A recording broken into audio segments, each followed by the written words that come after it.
พี่น้องไอ้บัดนี้ตัดภาพมาบัดนี้บาลีอยู่บ้านเฮาเราได้บัดนี่พี่น้องอยู่ฝั่งลาวพี่เด้อพี่น้องเด้อพอดีบาลีมีเรื่องด่วนๆพี่น้องเอ้ย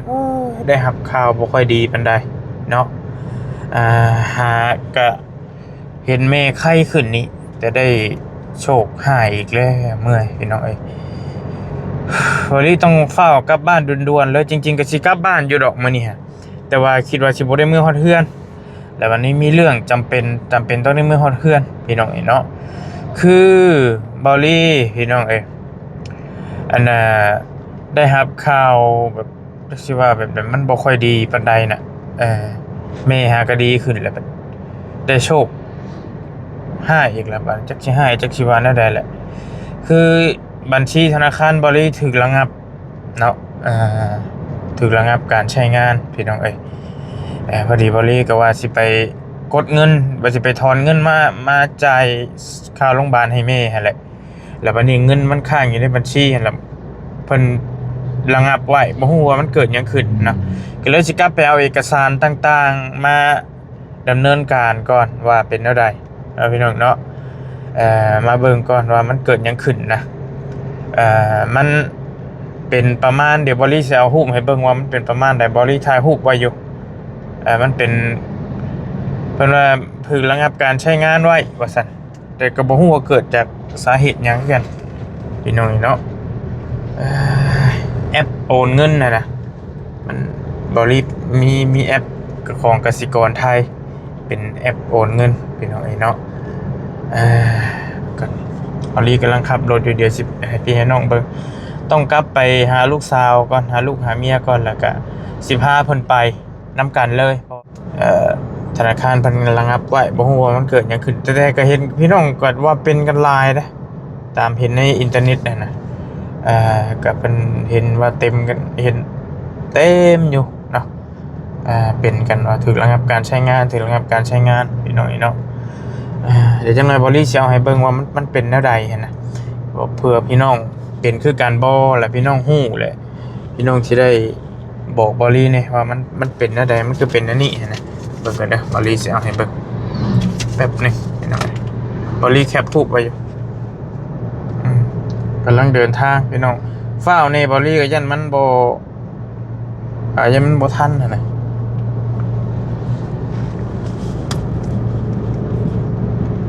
นี่มันเป็นประมาณนี้พี่น้องไอ้นี่บ่ฮู้พี่น้องเห็นหรือบ่ถูกระงับการใช้งานนี่แหละประมาณนี้แหละเนาะ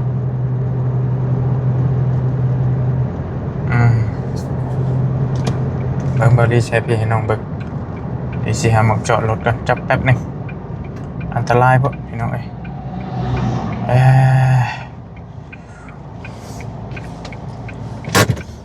่อันนี้บอดี้โอนผ่านแอปบ่ได้เพิ่นบอกว่า K-Bank ของคุณถูกระงับการใช้งานนะอย่างก็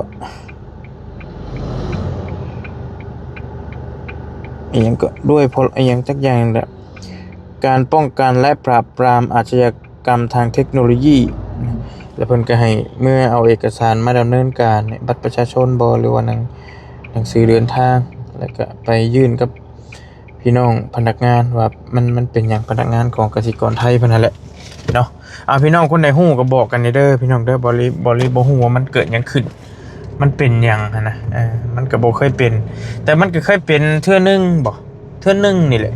เทื่อนึงเพิ่นให้ไปสแกนใบหน้าเฮาไปสแกนใบหน้าแล้วก็แล้วไปพี่น้องเนาะและอันนี้แหละบ่ฮู้ว่ามันเกิดจากสาเหตุหยังเนาะก็บ่ฮู้คือกันมีแต่สิไปสอบถามทางเจ้าหน้าที่เพิ่นนั่นแหละเจ้าหน้าที่พนักงานของกสิกรไทยของ K-Bank เนาะพี่น้องเนาะบ่ฮู้ว่าเป็นแนวใดK+ บ่แอป K+ ของกสิกรไทยเพิ่นก็ยอมรับว่าธนาคารเพิ่นดีเด้พี่น้องเฮาข้ามมาลาวพี่ก็ใช้อินเทอร์เน็ตลาวแล้วโอนเงินอีหยังได้ปกติอันน่ะง่ายพี่น้องเนาะเดี๋ยวไปเบิ่งก่อนว่าสิเป็นแนวใดจังใดบ่ฮู้ว่ามันเกี่ยวกับหยังเดี๋ยวสิถามพี่ถามน้องนำแน่หั่นแหละว่าพี่น้องก็เป็นกันบ่แต่บ่ลิคนเบิ่งในอินเทอร์เน็ตใน Facebook ก็เห็นเป็นลายอยู่เด้ถูกระงับแทบจะว่าทุกธนาคารว่าซั่นตามที่ได้ยินว่านะ มันมีปัญหาจักสิเกิดหยังขึ้นแล้วเอาบอลลี่กำลังเดินทางไปรับลูกสาวกับทางแม่น้องยุริแหละมาเยี่ยมทางเมญาเลยมาเยี่ยมทางตูเมเพิ่นเลยเนาะถือโอกาสไปรับเพิ่นก่อนทางตูเมเพิ่นก็ไข้นี่ล่ะเด้อพี่น้องเด้อขอขอบใจหลายๆหน้าตาเพิ่นก็สดใสขึ้นหลายตอนนี้ก็ได้เนาะทางเมย์ก็ได้ก็โอเคขึ้นหลายเติบแล้วพี่น้องแทบจะว่าปกติแหละแต่ว่าก็ยังมีเมื่อยเล็กน้อยนี่แหละ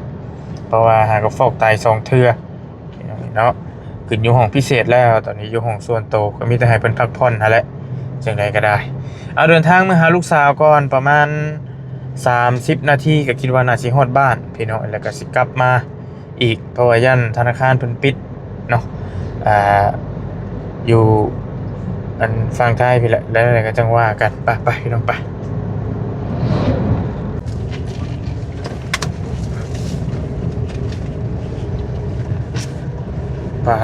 พี่น้องมาฮอดแล้วมาฮอดบ้านแล้ววันนี้ก็ได้โอ้ยฮอดบ้านฮอดเฮือนแล้วให้รถไฟเห็นรถก็เชียงบอกไปใช้ละฮะโอเคไปจะไปใส่เผากันได้เลย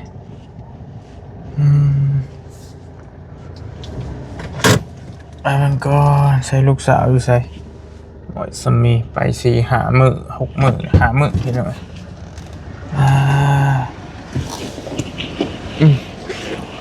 แล้วบอกลูกสาวอยู่ใส่โอ้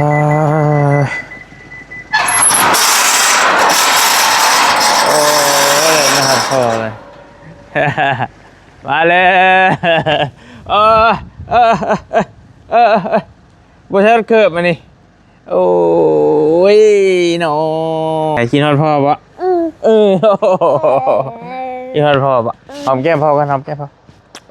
หอมแก้มใครนี่กันกินฮอดพ่อไอ้ดินี่บ่ใช่สดเกิดปะใจหอมแก้มพ่อด้วยจ้ะโอ้หอมได้หอมเอาแท้นี่หอมใครนี่นึกว่าแม่รู้ได้แม่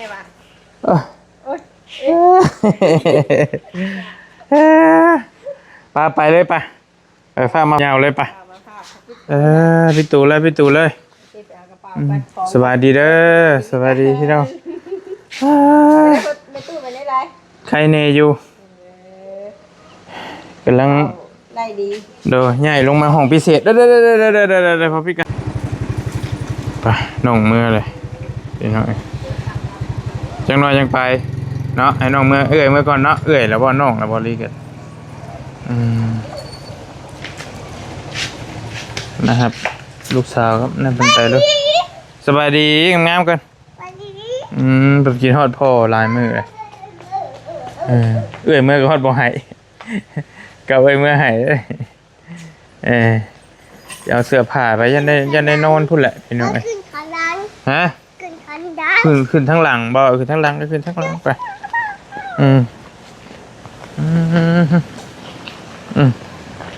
เล่นไม่ใช่พอบ่ใช่ฮัตเกิด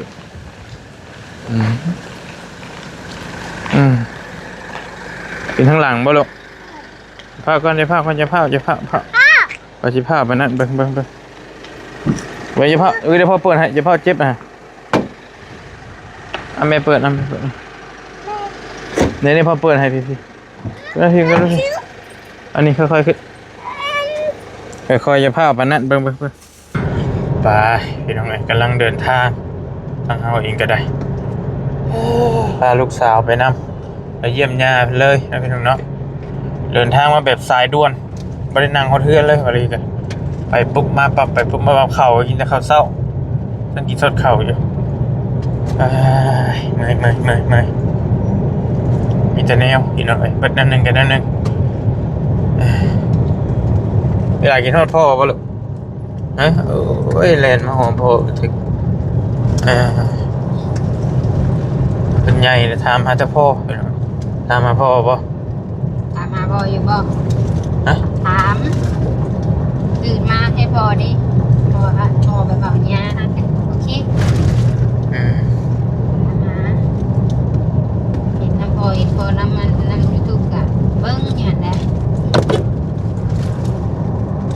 มามามากีฬาสวัสดีค่ะนะผมสวัสดีเด้หัวสวัสดีเปิดหน้าได้ยินกัน บ่เตียงก็มาพี่น้องแต่ว่ากลับไปแล้วบ่เตียงให้บ่ได้นอนเลยนะบัดคืนเฝ้าแม่บัดคืนเลยบ่ลียังบ่ได้นอนเลยเปลี่ยนนึกว่าเพิ่นสิมานอนก่อนนึกว่าเพิ่นสิมานำหลังเพิ่นมาเลย แจ้งแล้วบ่เตียงข้ามมาบ้านเลยนะคืนก็บ่ได้นอนบัดคืนเลยตามบ่แต่แล้วสิไปนอนมื้อแลงนี่ก็ว่าจังว่ากันเพราะว่าแม่เพิ่นไข้ขึ้นหลายแล้วแล้วก็ให้เป็นนอนอยู่ห้องพิเศษนั่นแหละพี่น้องนอนให้ในอยู่แต่ว่ามันก็บกว้างหลายห้องก็ได้นอนได้เต็มที่ 2-3 คนนี่แหละญาตินอนเฝ้าอย่าแคบหน่อยนึงห้องก็ได้กำลังเดินทางไปกับพี่น้องเนาะบอลี่ก็เดินทางมาจากมุกดาหารบ่ใช้เวลาบอลี่เดินทางมา 4 โมงออกจากโรงพยาบาลเพื่อรถติดแล้วอย่างตอนนี้5 โมง 40 นาทีก็ลึกจึกจักอยู่ใช้เวลาชั่วโมงปลายๆมันขึ้นน้ำรถติดในทางโล่งเลยอ่ะแล่นก็บ่เฮิงไปได้ยาวๆมานี่รถพ่วงรถหยังก็หลายเฮาชะลอแล่นไว้บ่ได้เนาะเพื่อนบ่แล้วบ่ลูกเพื่อนบ่แล้วช่วงอันนี้เจ็บตายังคือเจ็บตามาบ่ทันสัมพี่น้องพอดีทางธนาคารเพิ่นปิดก่อนเนาะเรียบร้อยเลยก็เลยพาลูกสาวเพิ่นอยากมาขี่เพิ่นจะขี่รถนี่กับแม่เพิ่นอยู่โรบินสันเด้อพี่น้องเด้อเนาะโรบินสันมุกดาหารพี่น้องเอ้ย แปะบัตรเอา50 บาทว่าซั่นใช่น่ะพี่ขี่ไปหาพ่อพี่นิ่งขี่มาพี่น้องแนงขี่มาเร็วขี่มาเร็ว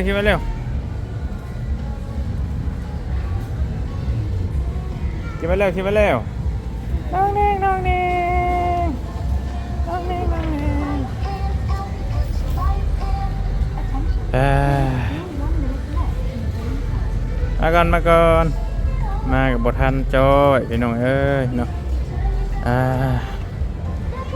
เป็นประอื่นพุ่นแหละจังค่อยว่ากันสิได้ติ้ง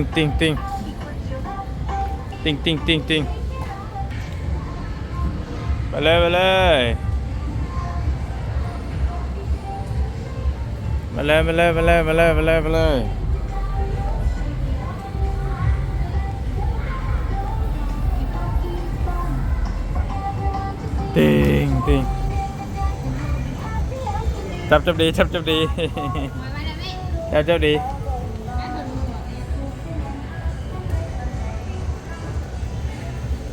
ปิ้ว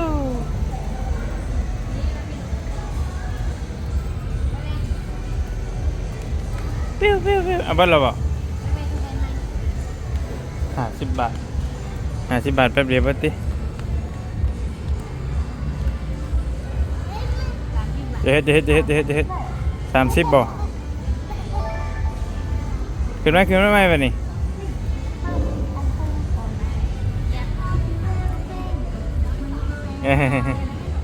อย่าไปบัดนี้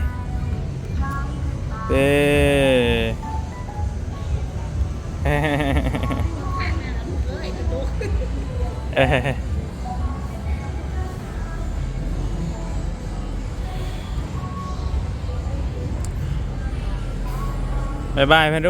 ดู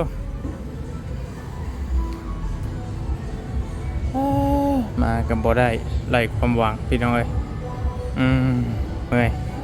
เล่นรถมาอึกระทึกบ่ได้จอยโอ้โค้งมาถ้าเพิ่นขี่จังน้อยกันจังไปเยี่ยมตู้พี่น้องเพราะว่าถ้าไปเลยก็บ่ได้เพิ่นให้ได้มาเห็นแล้วต้องได้ขี่แต่จังสิไปเยี่ยมแม่จังน้อยว่าซั่นดอกเนาะขี่มาอันนี้เพิ่นเปิดใหม่แต่ก่อนบ่ทันได้มีเลยพี่น้องตัวนี้นี่หาก็เห็นมี แต่ก่อนบ่ท่านมีแบบนี้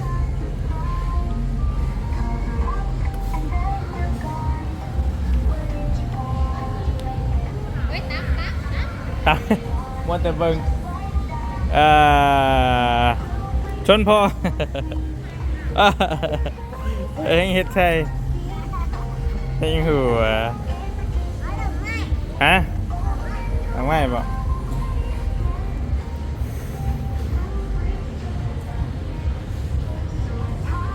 มาเลยมาเลย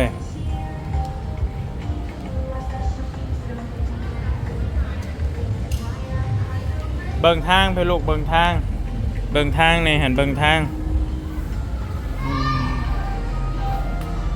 เบิ่งทาง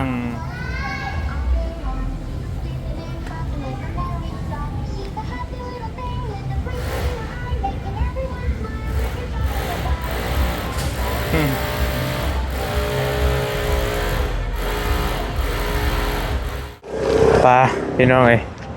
ไปหับยุริไปเยี่ยมย่าก่อนบาทนี่อ่อนปานพักหนึ่งพี่น้องเอ้ยไปไปทางพี่ก็ได้ไปทางหลังจังหวะปิดระบบวะไปทางพี่ก็ได้ไหมจังหวะได้อยู่ที่บิดสนอยู่ไปทางไม่ใหญ่ไหมได้อยู่หรอพ่วงอยู่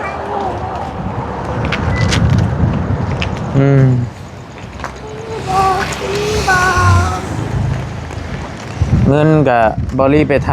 ำธนาคารเพิ่นแล้วเห็นพนักงานเพิ่นบอกว่ายากอยู่จักหน่อยเดี๋ยวนี้เพิ่นเข้มงวดเรื่องบัญชีพี่น้องย่านเป็นบัญชีที่มาของเงินบ่สะอาดนะเพิ่นให้ไปชี้แจงว่าเฮารายได้มาแต่ไสจังใดพี่น้องเนาะทางเอื้อยเพิ่นว่าโดนเบิดบ่ว่าแต่คนไทยคนลาวทั่วมุกดาหารเราสั่นคนทั่วมุกดาหารนี่ถูกบัดที่บัดแดนตามที่เอ้ยเพิ่นว่าพี่น้องเมื่อยอ่อนปานพักหนึ่งบัดบอลี่กำลังว่าสิไปกดเงินมาใส่จ่ายซอยค่าห้องหมอเมย์หั่นแหละเพราะว่าเมย์แคทเพิ่นส่งมาซอยมื้อนั้นแหละบอลี่ก็กำลังว่าสิไปถอนแต่บัญชีถูกปิดก่อนบัดบ่ฮู้สิเฮ็ดจังได๋ไปไปดอกเบิ่งรถเด้อขึ้นหญ้าก่อนแล้วที่คลองลูกขึ้นหาหญ้าก็ขึ้นหาหญ้าก่อนในแล้วคลองที่เลือกทั้งหน้าตัวนี้แหละนี่ใกล้ๆนี่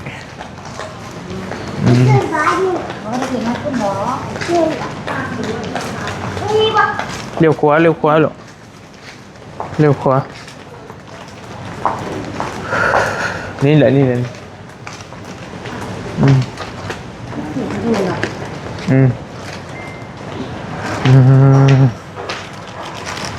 ไป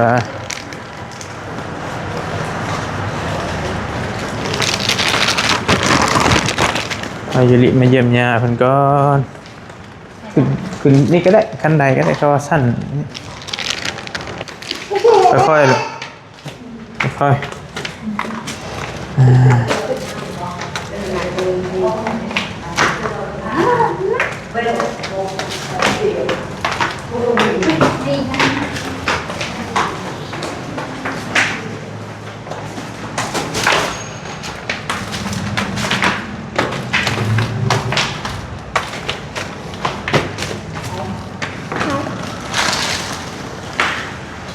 คราวนี้แหละเดี๋ยวปากนางให้ลูกปากนางไหมไปเข้าไปนอนไปหรือเปล่านอนมาแล้ว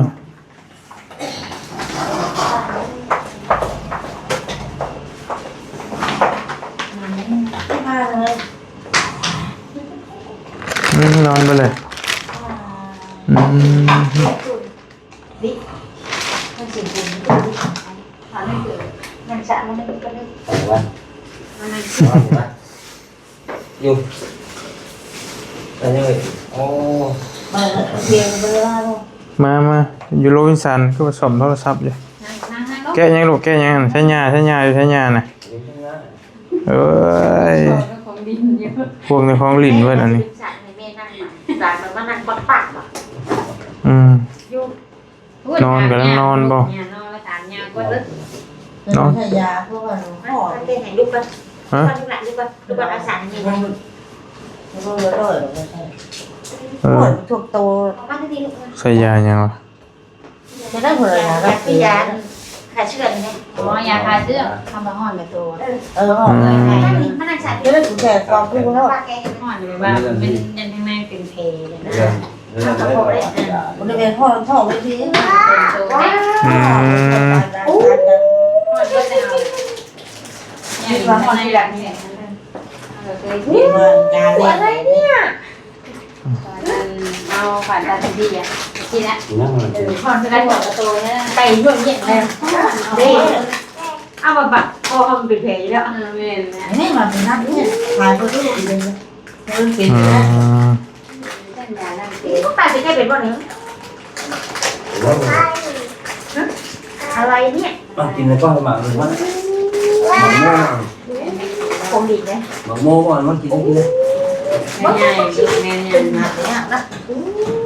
เธอการชอบทุกข์ อืม เดี๋ยวมันเหาะ เสียน้ำหอยบ่ อันนั้นอุ่นจบ กินน้ำอุ่นบ่ ไม่ได้อุ่นดอกนั่นแต่เทเรื่องนี้เทน้ำจอกไปเทใส่ลงน้ำแล้วก็มากดเอามันอุ่นอยู่ตุ๊กตาพ่อนี่วิ่งตุ๊กตาใครวะตุ๊กตาน้องจะได้จังเลย อะไรใช่หลวง คืออะไร เอ้ยลมสันกินนี่เลยเอ้ยลมสันกินนี่ เบิ่งว่าให้ยาหลวงงามจัง นั่นอยู่ไหนเลยมันตีเดียวของผม นั่นก็ได้พอ ออนไลน์ไปแล้วครับพ่อจะพูดดีวะ เรียนนั่งคุยมั้งไหมจะจะได้บอกเลยโอเคใช่ป่ะ อืม เก่งใช่ป่ะเก่งเนาะ คุณนอนเออ เก่งใช่ป่ะนอนปูแล้วมีแล้ว นอนพี่บ่ นอนปู นอ เนาะ นเตียงกูเร็วเร็ว มีอันนั้นน่ะ ให้ปูนอนพื้นอยู่ดีนอนเตียงเด้ออยู่ดีนอนเด้ออยู่ดีนอนเตียงปูเด้อ มามา อยู่บ่เอาที่นี่มาไม่ได้มาบุยุ่ง คุณตาโอ้ อันนี้ว่าเอาไปเปิด500นึง ได้พอ งอ อันนั้นในช่วงบาท นั่น ใส่อยากได้ดึงเอานี่200นะลูก 390 อื้อหื จะ อ ถือได้ดีเด้อ ใช่แล้ว ตั้งห้องประตู ได้ถึงร้อย พอตัวให้ติ่ง500ชื่อชุดดีติ่งได้ใส่18ประตูมาไป อืม มันเสียงแบบก่อนเสียงได้ก็ว่าข่าวใหม่ไปเห็นชูแล้วก่อนที่เสียบอะไรดึงก็เสียบครับดึงไปมากถึงเมื่อยนี่ขอว่าจะไปซื้อใหม่ก็หมูมีบังขาย อืมลิ้น หาร้อยจังเลย บ่ได้กินข้าวแรงบ่กินแล้วบ่ข้าวแรง กินแล้วไม่นี่เลย อืม เรื่องตัวหายแต่ไม่ซื้อของเขากิน คือต่างประเทศกับกูจัง เก็บก็เก็บก็ไม่เก็บก็ไม่มีประเด็น พากันนอนรับบ่กินนี่ รับแล้ว เออ อยู่รับติ่งแล้วคนกูก็ให้นอนเอาพัก ถ้า เล เป็ ย นน้อยก็ปากเดียว เพราะเราไม่ใช่ยาได้ยาแล้วรับว่าคือกองเรา กำลังว่า ป้าชื่อว่าดีหลงดีเองป้าใครบุเป็น ฝ่าวมาเนี้ยันว่านั่นว่ะกันว่าผู้ว่านอนก็บ่ทันพาขึ้นมาแล้ว นอนเดินไปใส่ยานี่นั่นเขาใส่ยานอนรับกูก็นอนตาคนนะมึงอย่าพอนอนเดินไปนะกูนอนก่อนเสียคนกูหน่อยก็สินี่ได้ตัว เออ มีดีว้าวสวยจังเลยมีนี่แค่นี้ คือเจ้าแท้ อันนี้อะไรอันนี้อะไรอันนี้ โอ้คืออยู่นี่สรุปจังเลยเตี๋ยเลย ก็จะอ่านจ้ะ ใช่นั่นได้แค่เจนี่เลยนั่นดินั่นเจนี่นี่ว่าปามาตัวเล็กสวยจังสวยทั้งสองตัวเลยสวยจังเลย ใส่ยาคลายเชื้อให้ติ สัญญาขาเชื่อปลาผมสัญญาขาเชื่อเราหัวหนูร่นบาด ดูแล้วเป็นเฟย์ ข้าพเจ้าตัวกูคือเลยตัวกูคือเลยเป็นพวกเฮงเนี่ยมันจะไปพู ชี้ ด แน่นอน ม อยู่ดีอันชามกักให้เฮาเอาคนเดียว สวย บอกก่อนรถไม่ได้ใส่ แต่ว่ามันก็ดีไว้ ใส่ขวดนี่เด้ ไว้เลย มัน มั จะ น ดี ดีไว้ ว่าใส่แต่ก่อนมาใส่เรื่อยๆพอดีติด เป็นยาหรือเปล่าเนาะ มันยามันคนละยา หอมหอม อันนี้พิเศษเลยวะ เจ้าอันนั้นเนาะอันพอกใหม่ดีประตูยังแฉบอย่างนั้นนอนได้ อืม เอาเลยเป็นยังใส่มันก็สิชื่อแล้ว คือห่วนเถอะวะ เอาปิด เอ น้ำยา หนาวดิอืม เปิดพัดลมเข้าไปเขาชุดเลย เอาตัวก็เปิดได้ไหมเปิดแล้วคอยให้ดิยี่ให้ตู้มอนเอามอนจะก็มอน บอกว่ายาแล้วจะหนาวกันยะเป็นยัง บ่มาก็บ่ได้แห้งเนาะเปิดคอยเอา ตอนนั้นตัวขึ้นมาบ่ พัดลมบอก บ่พอโดนมันติ๊ก มันซึ่งเจ้าบอก มันนะ ยะ เปิดเองแล้ว เอาแล้วกันยะ นั่นนี่นั่นนี่นี่ นั่งลงหลกนั่งลงไปชิลึให้พ่อบอก แล้วเดี๋ยวบอก เลยนึง บูบูร้อยหนึ่ง เลยนึง ร้อยหนึ่งกับ300โอ้มันเป็นกล่องโอ้ได้ต่างกันหมอยเอาไปอยากได้ เอาดุนว่าเจ้าสีใด อันนี้รุ่นเดตี้ออกมามันเป็นชีชม 300เป็น400ลูก 600กิโล ไหนตู้วะ ให้แม่มันก็ได้ ไหนยังไหนยาบ่ ให้มาลูก ให้ยายบ่ถามยายดูยายเป็นได้ยายเจ็บบ่ถามยายดู งานเจ็บมี อยู่ยายังเด็กอยู่น่ะจะปันดาวหัวที่ ยังก็ยัง เข้าไปห้องน้ำมันเห็น ดี นี่มันยังน้ำคอยายนี่มันยังนี่ ดีกันในป่าจะชดมันไม่ได้ปูส่วนขอหลับล่าง คุณเจ้าของยังบ่เห็นจะเครือเข้าห้องน้ำเลยตายเลยตัวให้กูเบรกอันก้น อาบน้ำบ่ เพราะคนไปล่าง เหี่ยว ลองกด ล่างคนล่างค่ะอย่าเบิ้ลสิบูจะบ้านไม่ได้แบบเงยขึ้นไปเป็นคนออกมาตาเอ้ยเหมือนฉันบอกให้กูเบรกจุลี แง่จะนี่ชื่อ นี่ปุยอยู่ดีมาถามน้ำรังพกแขกพกแขกพกแขกใส่ไปบ้างชิเข้าไปเห็นยัง กดบ่ ก็ย้ายค่ะเอ้ยไปเปิดน้ำให้เมมเด้ การคอมพิวเตอร์เลย อันนั้นน่ะมันไม่ได้ปีมันอันนั้นน้ำได้ขนาดต้องหัวนะพี่เขาอ่านมาที่คือบีโฟก็การให้ที่ไหนก็ถูก ภาคโบราณตายอีกข้อคุณขาดคือภาคทุกว่าสอบกระดูกเปิดอันนี้ อยู่หัวปุยเปิดหน้า เปิดหน้าอ่ะ สัก บ่ได้ ขาสักแพ้อย่างเดียวไม่ได้ บ่ได้ทางหมวกมูแล้วทางออกมาอีกก่อน เขาอ่านไม่ได้เราแต่ว่ามึงอ่านน้ำใช้หรอเมย์มึงเขาบริวิญญาณได้หรอน้ำเขาปัวได้หาอยู่เถอะไม่หรอวะบอกไปความที่ไม่มีอะไรจ้าเดี๋ยวพออ่านมันได้หรอ เต็มมันเต็มเลยมันเต็มเลย เจ๊น้อยอยู่มาพาน้องคนนั้นดิ โอเคพี่น้องมาฮอดจอดถึงแล้วจะให้ยูริเลี้ยงกับยาเพิ่นจังหน่อยแล้วจังว่ากัน มา เนาะ พี่ชิโน่น้ำป่าย จังค่อยว่ากัน โดนบุรี ใครอยู่ตูเมกะ นอนป้าแล้วพอมาส่งนะ การดีขึ้นหลายอยู่เป็นหอยเนาะแต่บอลี่ก็สินอนพี่แหละบ่แรงก็ได้แต่ว่าสิไปเช่าห้องนอนเพิ่นนอนบ่ได้ดอกผู้น้อย นี่คือมันเดิน มาเยี่ยมเพิ่นจังน้อยแล้วจังว่ากันใครอยู่ดีมีเฮงอยู่พี่น้องเอ้ยบ่เตียงกำลังมาแวะโรบินสันอยู่จักหน่อยเนาะ ผู้ป้าคนนั้นบ่มีแค่งานเนี่ยเพิ่นเขาจับอ่ะชอบมากินอีมันยันว่าเขาหิวมาเป็นปุ๊บ บ่ได้ชื่อแล้วฟ้าวนี่ยันว่าถ้า เป็นยันแต่หมอได้ชื่อเช็ดบอกได้เลยอิ่มเลยได้มือ ได้สิช่วงบอกเพิ่นเพราะว่ามันใกล้อยู่ได้ลงไปชื่อเขาเดียวก็ได้ปะขึ้นมาเบิ่งก่อนบ๊ายบายลูกบ๊ายบายบ๊ายบายบ๊ายบายบ๊ายบายบ๊ายบายโอเคเดี๋ยวจังว่ากันเจอกันเด้อพี่น้องเด้อจะกดลิ้นลูกจะกดลิ้นจะกดลิ้น ตู้โต